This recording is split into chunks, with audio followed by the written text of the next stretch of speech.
The Impermanence of Life by Valentino the Grime Minister Grimes. This message right here, it's a quiet reflection, one soul talking to another, from a man who's been broken, rebuilt, and still trying to learn how to love this fragile thing we call life. And I say this with truth in my chest. This message is just as much for me as it is for you. This morning, I woke up thinking about my loved ones who aren't here anymore, and that list keeps getting longer. It used to crush me, that hollow ache of absence, the echo of laughter that ain't coming back. But as I sat with it, I realized something profound. Death isn't the enemy, it's the reminder. See, we spend so much of our lives trying to outrun impermanence that we cling, we grasp, and we build walls around what we love, hoping that somehow we can make it last forever.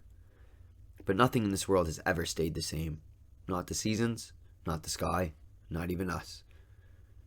We are souls passing through the corridors of light and loss, just borrowed sparks of the divine, trapped in the rhythm of decay, breathing in moments that were never meant to be owned, only experienced. Death doesn't erase life, it completes it. It's not the end of the song. It's the beautiful pause that lets the melody echo throughout eternity. Seneca, the Stoic philosopher, once said, quote, "Death is a release from all suffering," end quote. But I like to think of it as the exhale after the long, weary breath of existence. The point where the soul loosens its grip and whispers, "It's okay now. You did what you came to do." And if you can see it that way, the morning becomes not a cry of despair, but an act of gratitude. It's the heart saying, "I was lucky enough to love something this deep." Heraclitus, the Greek philosopher who saw truth in the river, said that we never step into the same water twice, because both we and the river are always changing. And maybe that's the secret of existence. We're all part of a cosmic current that never stops flowing. When a loved one departs, they're not disappearing. They're dissolving into that current and flowing through the fabric of everything that remains. Their laughter is in the wind. Their warmth lingers in the ray of the sun. Their lessons, their energy, and their essence, it all moves through you. That's immortality, homies. Not the body, but the continuance of meaning. The Bhagavad Gita speaks on this too. Krishna told Arjuna, quote, "The soul is neither born, nor does it die," end quote. See, the body is a vessel, a temporary home, but the soul is the eternal traveler. So when death comes, it doesn't say, "You are over," it says, "You are changing form." And maybe that's why love hurts so much, because it reaches across those forms. It recognizes eternity, even when the eyes can't see it anymore. Rumi, the Sufi poet, called this life a guest house. Every day, new visitors arrive. Joy, sorrow, grief, love, anger. He said, quote, "Welcome them all," end quote. Because each emotion is a messenger from beyond, carrying a lesson about what it means to be human. So when grief knocks on your door, don't chase that shit away. Let it sit beside you. Let it weep with you.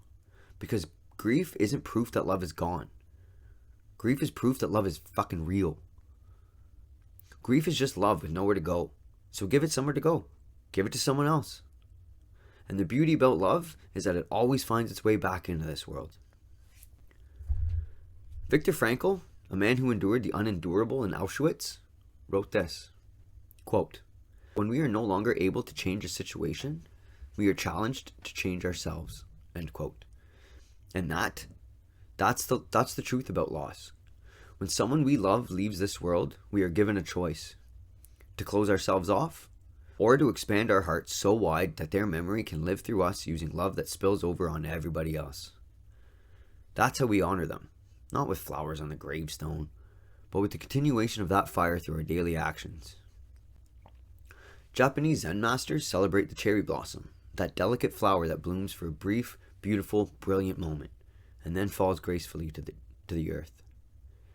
They don't mourn its fall, they honor its timing, because the beauty is in its brevity. If it bloomed forever, we would stop noticing. So maybe our lives, and the lives of everyone we love, are kind of like that too. Fleeting, fragrant, and sacred in their impermanence.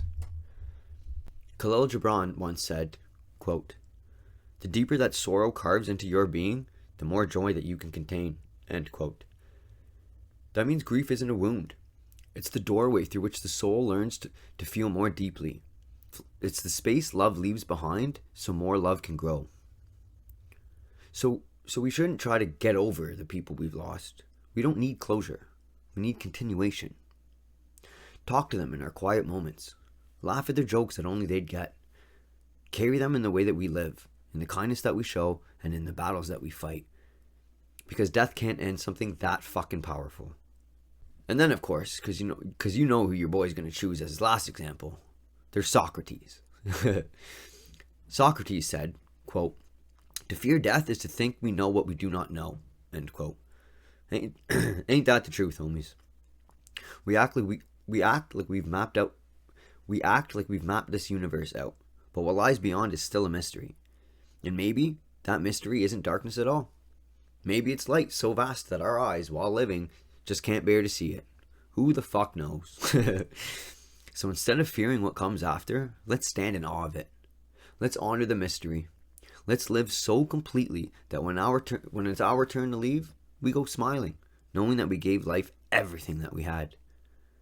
So today, if you're listening and your heart is heavy like mine is, know this. Grief is not the opposite of love. It is love. Still beating, still echoing, still guiding us through the fog. The people you've lost are not behind you. They're within you. They live in your memories. They live in your choices. They live in your resilience. Nothing real is ever gone.